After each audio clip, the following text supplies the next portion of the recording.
Yo guys, welcome to the video. This is Josh, or Milky, and in today's video we're going to be going over a brand new game that I've been playing during the PoE off-season. Obviously the league got delayed by 2 weeks, which gave me some time to explore another game. I got introduced to this game literally a week ago, and I've been playing it pretty hardcore ever since.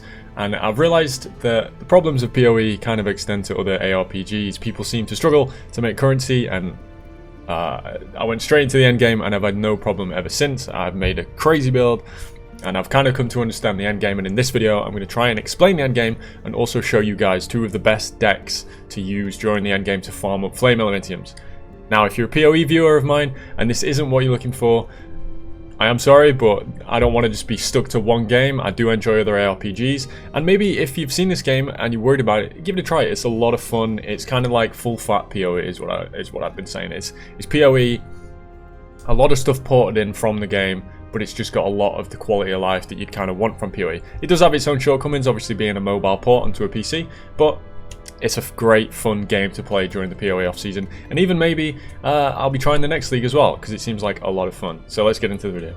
Okay, so coming straight on into the game, if you actually understand the card system and how it works, you may want to skip ahead, but if you're a bit uncertain about it, this bit of the video is for you. So essentially, when you get to maps, every time you open a zone, you're going to spawn cards onto these stages. Early on, these cards aren't going to be leveled up to 5-star. You're going to have to do that as you go. We'll go into that in a second. But essentially, you will see this chaos invasion attempts at the bottom, and it will always start at 5. And every time you do 5, you will then get a new set of cards. That's very important. So you get a new set of cards, and you also get the opportunity to upgrade one of your cards. Now, the cards that you can upgrade are part of your trait deck, which is a separate library from some of the random cards you can encounter, which are called chaos cards. These you can't really worry about. These you'll get randomly. Some of them are incredibly good. Those you can't really control. You can make it so your deck draws more chaos cards, but you can't control which ones they are for the most part. So the important one that we need to focus on is the trait cards, because that's what we have complete control over in terms of what's in the deck. Now, how you're going to level these up is every time you do a rotation of 5 maps, you're going to be rewarded with the opportunity to upgrade a card. And these cards can only appear in certain tier maps. So if you really want to upgrade one of these lower level cards that are quite important, such as, let's go with Sharp.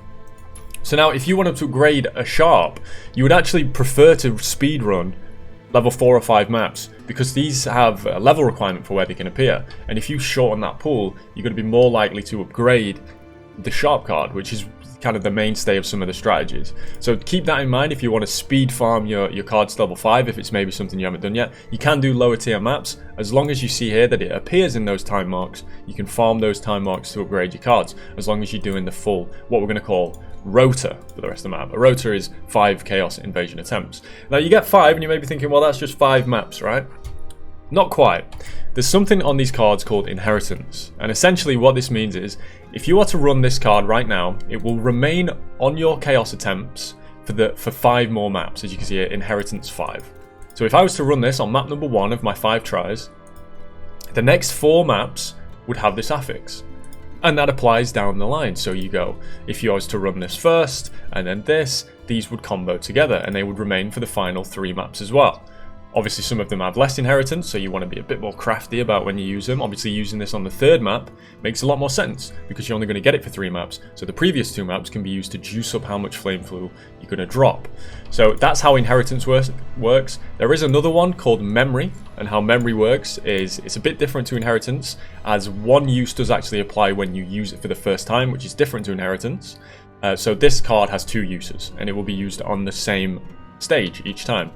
These are very good to like finish a sequence or a rota, but most of the time you're going to be going with your inheritance cards. So now that we have a good understanding of how the cards work and where you get them and how to upgrade them, let's go into how I go about making a deck. And the way I think about when I'm making a deck is combos. How many combos can I put into a deck to ensure that it's the most consistent? And the one combo that I run in all decks is Honest, Reserved, and Longing. Now the reason I do this is if you get Honest and Reserved at the start, what Honest does is it means that 3, so the map that you use Honest on, and then the following 2 maps, don't take a Chaos Invasion attempt. So they don't reduce this number, it stays at 5. So if you were to do this off the get-go, you just get what's essentially 2 setup maps. If we combo it with Reserved, this is more of a setup card. If you miss your actual combo, which would be Sharp, Magnanimous, and Generous, then this allows you to draw trait cards, so you're going to have a better chance at drawing them from the deck. So that's why I always include in my decks Honest, Reserved, and Longing. Longing just gives you a chance to hit those juicy chaos cards. Now the next thing is the kind of builder-spender combo. Now what I mean by that is the builder is this sharp, it's going to make you drop tons of fuel, all those rare gears are going to turn into fuel, most of them anyway, 84%, and then the spender is we're going to make them all get upgraded with the generous card. And then on top of that, we can even, if we get lucky, apply Magnanimous, which makes it so rare monsters can drop even more 6 Staffix gear. This is essentially 42% more flame fuel when you combine it with this, right? Every time you kill a rare monster. Brilliant. So, what does it make sense to put in with that? Rare monsters. Amazing. We just put in all the rare monster cards. There's 3. Perfect.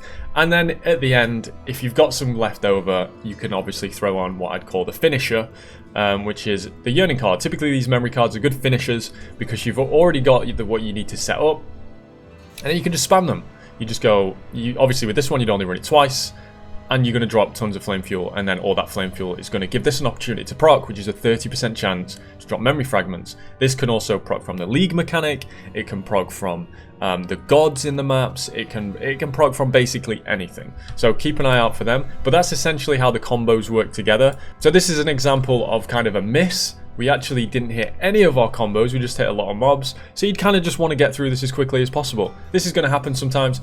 I just throw in a load of mobs. Maybe I throw this on the 3rd map with a combination of my mobs, and then we're good to go. So sometimes you're going to miss, other times you're not. But that's the Flame Fuel deck. I'll leave it here. I'll have images of these in the description if you want to use them. And now we'll go into the second deck. So the second deck, and kind of the bread and butter, how I've been making my currency this league, is magic monster farming. And the reason I've been doing this is because the scarabs for magic monster farming were actually incredibly cheap for quite a while. They've shot up now because I've been telling people to do this, well, maybe not because I've been telling them, but this strategy's become a lot more prevalent. People have been doing it on streams, and it's become more popular. So the magic monster scarabs have gone up, which may mean you want to look elsewhere, but as I say, there's endless amounts of card combinations to make the decks. This is just one of them, but this works fantastically well even when the magic monster scarabs cost a bit more. So again, we're including our trusty combo of Honest, Reserved, and Longing just to add a bit of consistency to our deck.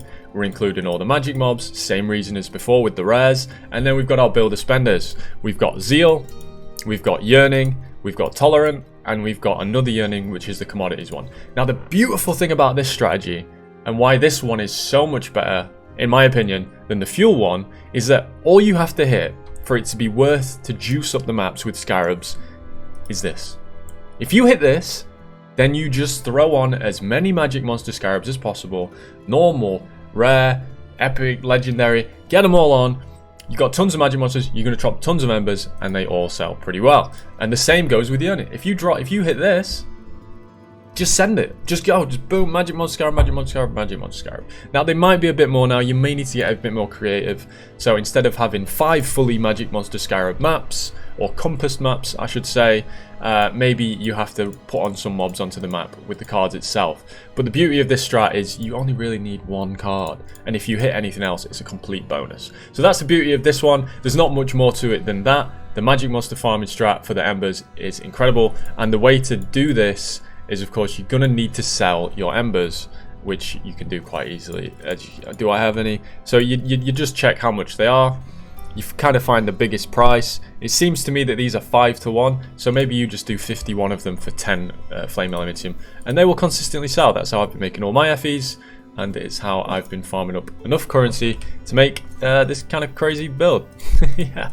So, well, I'll be going over this build in the next video. I hope this is helpful. If you have any questions about mapping in Torchlight Infinite, please check out the stream MilkyBK_. Ask me any question. I'm always happy to help. And let me know what you thought of the video in the comments below. I appreciate your time. And to my PoE fans, if you made it this far in the video, I love you. I'll see you next league. And to everyone else, I'll see you next video. Thank you.